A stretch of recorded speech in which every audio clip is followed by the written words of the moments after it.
I heard it through the grapevine that you ain't feeling too fine, and I hope that you feel much better. Yes, I do.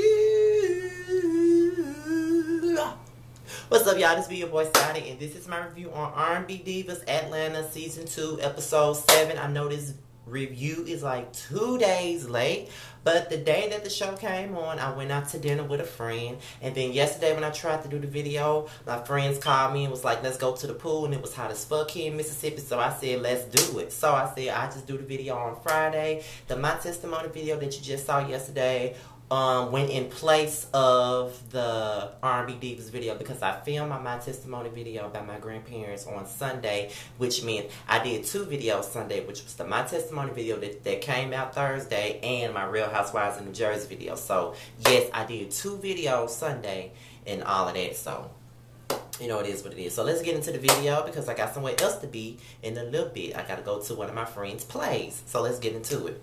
Okay, so the episode starts off with Nikki meeting up with Cobblestone. And, you know, they come by her house and she basically tells them that she's throwing some type of charity event. And she wants them to reunite for, you know, for the charity event and sing, like, Grapevine and If You Love Me or whatnot. And she basically saying, like, just because she's not, you know, into music the way that she once was, the Cobblestone fans shouldn't be basically cheated out of a CD, if you will. But my thing is, they won't be cheated because ain't nobody checking for Cobblestone. Even when y'all had If You Love Me and I Can't Tell You Why and Grapevine and 5 Miles to Empty, y'all had like a good 3 or 4 hit R&B songs. Nobody was checking for y'all then. Y'all don't have a gold album to y'all name. Then you keep on talking about Michael Jackson this, Michael Jackson that. Well, bitch, apparently Mr. Jackson couldn't do too much for y'all because nobody is checking. And one of the girls was like, you know, I'm not in a position to start and then stop. I want to do this. Now they want to reunite. And I'm just saying, ain't nobody just screaming for a Cobblestone reunion like people are screaming for the likes of a Destiny's Child reunion or an SWV reunion, which we got last year, or say for instance, an Escape reunion or an In Vogue reunion. Ain't nobody checking for Cobblestone. I mean, people might be checking for a Total reunion before we want a Cobblestone reunion. That's what I think. That's my opinion. No one can take that from me. Then we get into Kiki. My thing with Kiki is, bitch, you think that you so much because you got one hit song with the bunt on the radio and your ass shopping at Walmart. Bitch, you supposed to be up here. You supposed to be above the divas. But, bitch, you sitting up here talking about you want some damn kids. You want more kids when you already got a damn football field. I mean, a football team. So what the fuck do you need with any more kids? You got 6 already. What do you need with a 7th? You know what I'm saying? You already got 1 church choir. You don't need to add more on to it. Damn. Like, girl, you and your husband annoys me at this point. So we're going to Selena. Selena is in the studio with Music Soul Child, and they're working on a duet album or whatnot. And you know, I just got this thing to say about Selena. People can talk about Selena all they want to, but Selena is really taking this R&B Divas platform and taking advantage with it. That's what I really feel about it. She is taking advantage with it. She got a workout DVD coming out, and then, you know, she got this, she working on 3 albums. She got an acoustic album that she's trying to drop. She got a duet CD with Music Soul Child, and she got her own album that she's working on in Bangladesh. I just think that Selena is really doing the damn thing. She's probably one of the smartest ones out of the bunch that's really doing something and taking advantage with it. So then, you know, Latasha meets up with Nikki and her husband, Selena and her husband, Rocky, and they discuss the situation with, no, first she meets up with Angie, Monifa, Nikki, and Selena, with everybody. Nikki calls everybody there, and she wants them to participate in the charity event. And she was like, you know, Brownstone is this, Brownstone that. I've been trying to get Cobblestone back on foot, whatever. And then she basically wants them to perform for free. Like, you know, we can all get together and perform Love and Me at the very end of the show. So then, you know, Latasha feels some type of way because she feels like the shit is fraudulent. You know, because when Angie was like, you know, well, as an R&B diva, I'll put in, like, I'll drop in $100 for a donation.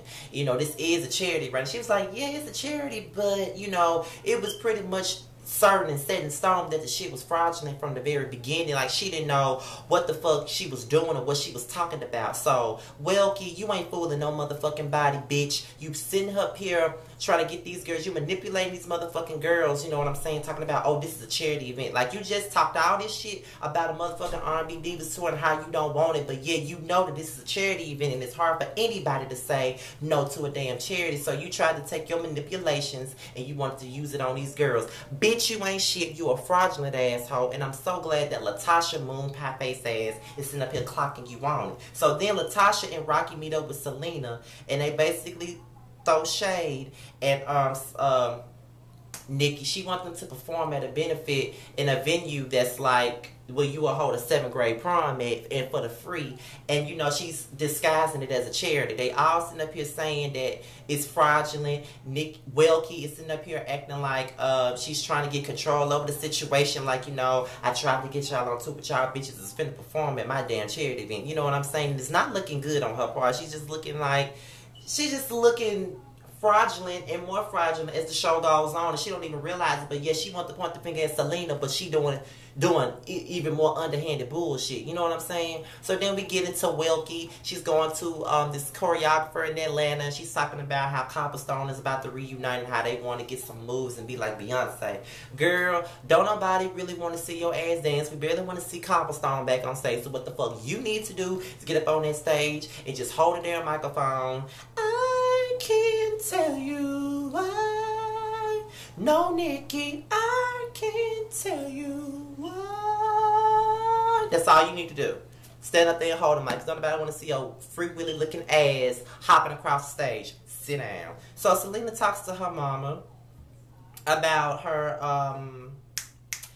situation with alcoholism, and her mom is pretty much annoying to me. Like, Selena really does try with her bald head ass mama, and her mama really don't even attempt to listen to what the fuck she's saying. But then again, that's an alcoholic. They don't want to hear what's wrong with them. So, you know, it is what it is. So I just feel like she's pretty much annoying. Like, she annoys the hell out of me. We go into them going into therapy with their mother. You got Celeste, Selena, and Celicia. They all go into therapy with their mother, and she basically says that she doesn't like to hug, she doesn't like to show emotion, and Selena's showing emotion, but yet she's shutting her down. You know what I'm saying? I feel like Brenda is pretty much rude. Like, I think she was just raised to be this hard shell person, because my sister's just like that. Like, she doesn't like to show emotion. She feels like this is some weak ass shit. And me being me, I show emotion, but I don't like to, because I don't want anybody to think that I'm vulnerable. So that's what that is. She doesn't like to show vulnerability. She even raised her kids to be like that. And Selena and Celicia are just starting to hug and show emotion and show affection, shit that they were taught not to do as kids. So then we go into Monifa and Therese. And Monifa basically tells Therese that she wants to live in Atlanta simply because there's a lot of acting opportunities. It's like the Black Hollywood now. In Atlanta, they're building more studios. She wants to do this. Angie talked to her about doing things for her show, Nana Knows Best, and she thinks that it'll be a good opportunity for her to be in Atlanta. So then Therese meets up with Kimmy, which is Monifa's daughter, and she's saying that she's going to propose to her. And of course, she's sitting up here saying, like, you know, of course I'm going to have my opinions about it because of what I believe in my religion. And I'm sorry, y'all. I know that people are entitled to their opinion because I'm entitled to mine. And I'm going to tell you mine. My thing is, I don't like religious people. People like Kimmy is one reason why I cannot stand a religious ass bitch, because as much as it is their opinion, it comes off so motherfucking judgmental. You know what I'm saying? Like, you know, I just couldn't be around a bitch like that. And I ain't trying to diss Monifa's daughter, but I just couldn't be around nobody like that. Like, somebody like that that's openly saying that they can't accept me for who I am. I just can't do that. I just don't like religious ass people like her. I just don't. So, Angie, Monifa, and Latasha, they talk about the situation with Nikki and how Angie and Latasha feels like she's being fraudulent, she's being fake, she's being underhanded with everything that's going on with the situation at hand. And I just feel like, you know, it's true. And Angie even said that, you know, these girls act like they're afraid of Nikki, and they really do, especially Monifa and especially motherfucking Faith. Those two are the main two that get on my nerves. Monifa knows that Nikki is on some fraudulent fuck shit, and she knows that, and she won't say it. But I'm glad that Selena and I'm glad that Angie sees through her fucking bullshit, and that's why Angie and Latasha are sitting there. She knows that Latasha and Angie is right, but she's so fucking scary. She just don't want it. Like, somebody came to me and was like, well, it's not that Monique is scared, she just doesn't like to indulge in mess. This is not indulging in mess. This is about telling the truth and keeping it 100, and that's something that she don't do, her nor Faith. And when it comes down to Nikki, they don't say shit. They act like they are controlled by that bitch or something. I don't like that shit. Tell Nikki what it is. So Angie decided that she wanted to confront Nikki about it, and Angie basically called her out on her shit and basically let her know that she knows that she's being a manipulative ass bitch.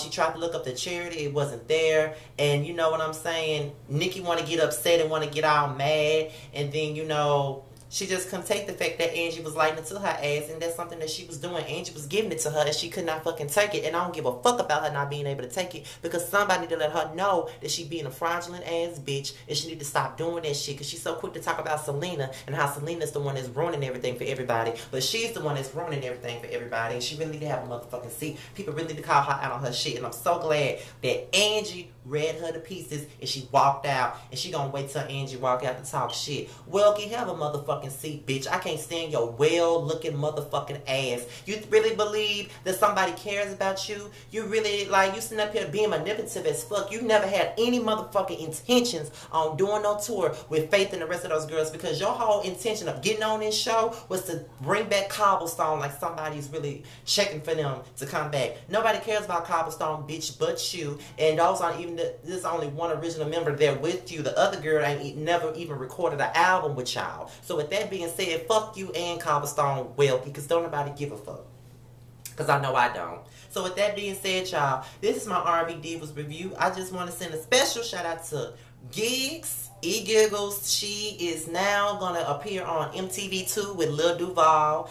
I am so happy for her, and I really love her. And it just goes to show you guys that YouTube is a platform for you to get yourself out there, and I just hope that somebody is watching, and one day I can be a host on somebody's reunion show on VH1 or something like that, or executive producer or anything like that. I hope somebody watching. So with that being said, you guys, I am out of here, and that's it. I want to send a shout out to Trey Hollywood. He got a YouTube show of his own, and I'm trying to figure out what the name of it is. His Twitter name is Trey Hollywood, but I don't know what his YouTube name is. But with that being said, when I find that out, I am going to shout it out. With that being said, you guys, I'm out of here. You guys have a wonderful weekend, and I will be back Sunday night. And I'll holla. Bye.